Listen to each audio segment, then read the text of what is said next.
በስመ አብ ወወልድ ወመንፈስ ቅዱስ አህዱ አምላክ አሜን። ውድ የልዩ ሶስት ቲዩብ ቤተሰቦቻችን እንኳን በዚህች ዕለት ታስበው ለሚውሉ ቅዱሳን ወርሃዊና ዓመታዊ በዓላቸው በሰላም አደረሳችሁ አደረሰን። የተከበራችሁ የልዑል እግዚአብሔር ቤተሰቦች የእናታችን የቅድስት ድንግል ማርያም የአስራት የአደራ ልጆች የቅዱሳን መላእክት የቅዱሳን ጻድቃን የቅዱሳን ሰማዕታት ወዳጆች በልዑል እግዚአብሔር አምላካችን ፍጹም ሰላምታ እንደምን ቆያችሁ እያልን የዕለቱን ስንክሳር እናሰማለን። መርሃ ግብሩን ላይክ በማድረግ ቤተሰብ ያልሆናችሁ ደግሞ የዘወትር ስንክሳር እንዲደርሳችሁ እንዲሁም ከተለያዩ መንፈሳዊ ፕሮግራሞች እንድትካፈሉ ሰብስክራይብ በማድረግ ቤተሰብ እንድትሆኑ ስንል በትህትና እንጠይቃለን። የዕለቱ ስንክሳር ሐምሌ 28 አንድ አምላክ በሆነ በአብ በወልድ በመንፈስ ቅዱስ ስም ሐምሌ 28 በዚህች ቀን ክርስቶስን የሚወዱ የእንድራኒቆስና የሚስቱ የአትናስያ መታሰቢያቸው ነው። እነርሱም ከአንጾኪያ ከተማ ነበሩ። በወርቅና በብርም የከበሩ ባለጸጎች ነበሩ። ከገንዘባቸውም ለድሆችና ለችግረኞች ይሰጡ ነበር። ከዚህም በኋላ አንድ ወንድ ልጅና አንዲት ሴት ልጅን ወለዱ።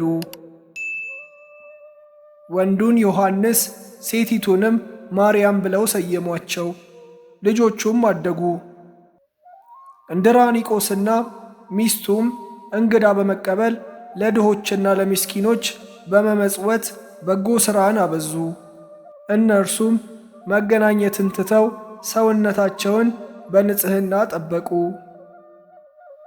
ልጆቻቸውም 12 ዓመት በሆናቸው ጊዜ የሆድ ዝማ በሽታ ታመው በአንዲት ቀንም ሞቱ። እንድራኒቆስም አይቶ ክብር ይግባውና በጌታችን በኢየሱስ ክርስቶስ ስዕል ፊት ራሱን ጥሎ እንዲህ ብሎ አለቀሰ።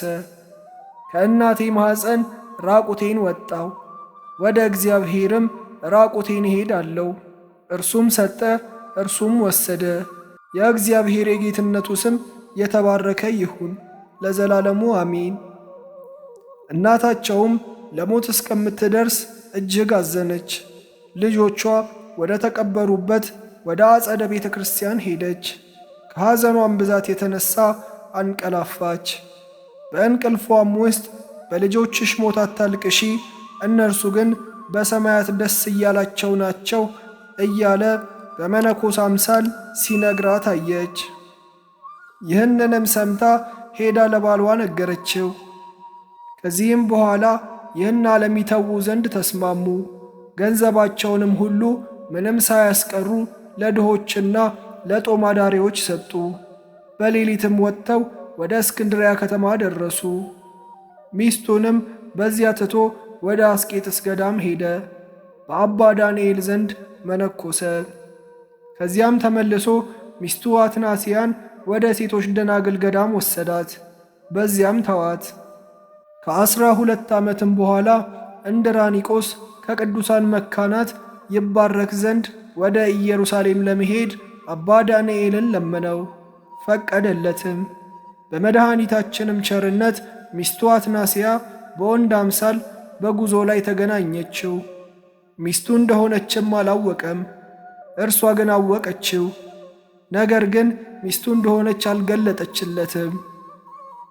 ወደ ቅዱሳት መካናትም በደረሱ ጊዜ ሥራቸውን ፈጽመው ወደ አባ ዳንኤል በአንድነት ተመለሱ። አባ ዳንኤልም ሚስቱ እንደሆነች በመንፈስ ቅዱስ አውቆ እንድራኒቆስን ባልንጀራ ካደረግከው ከዚህ መነኮስ ጋር በአንድ ቦታ ኑሩ፣ እርሱ ቅዱስ ነውና አለው።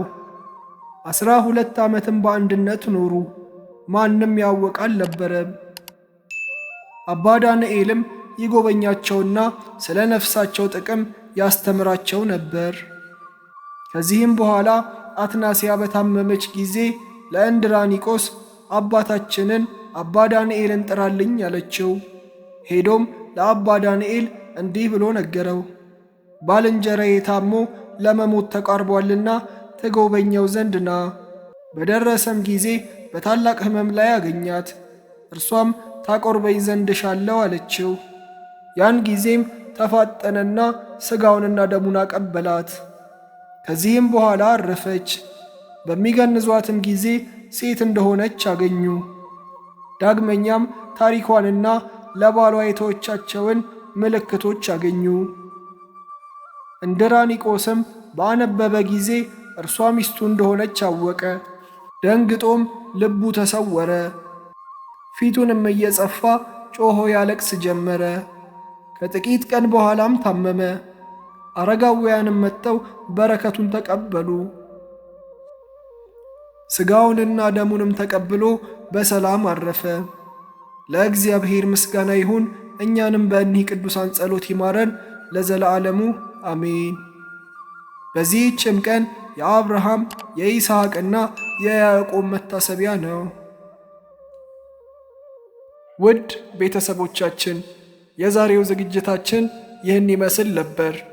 እስካሁን አብራችሁን ስለነበራችሁ ከልብ እናመሰግናለን። በኮሜንት ላይ አሜን እያላችሁ ያላችሁን አስተያየት እንድትጽፉልን፣ ቪዲዮውንም ላይክና ሼር በማድረግ እንዲሁም ቤተሰብ ያልሆናችሁ ወንድም እህቶች ሰብስክራይብ በማድረግ ቤተሰብ እንድትሆኑ እያልን በቀጣይ እስከምንገናኝ ድረስ መልካሙ ሁሉ ይግጠማችሁ። አነሳስቶ ላስጀመረን አስጀምሮ ላስፈጸመን ለአምላካችን ለመድኃኒታችን ለኢየሱስ ክርስቶስ ክብርና ምስጋና ይገባል፣ ዛሬም ዘወትርም ለዘለዓለሙ አሜን።